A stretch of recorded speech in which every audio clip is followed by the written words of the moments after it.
Hasta pronto. Keessumaan dhufaa jirti ibidda qabsiisee jechuu barbaadan mee akkami jetta waliin haalaan.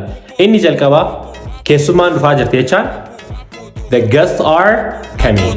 The guests are coming. Good.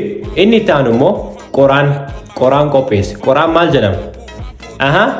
Qoraan maal jedhama? Firewood. Firewood jedhama jecha. Ibidda qabsiisee jechuu barbaadan set the fire. Set the fire jenna. Good.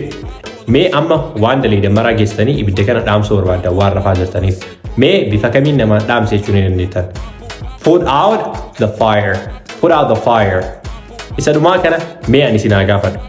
Ibidda kanatti bishaan naqi. Ibidda kanatti bishaan naqi yookaan facaasi. Jechaan maal inni afaan Ingiliffaatiin komentii keessan na beeksisaa. Viidiyoon keenya isinitti tole yoo hedduu isinitti tolee jiraate riipoost nu godha.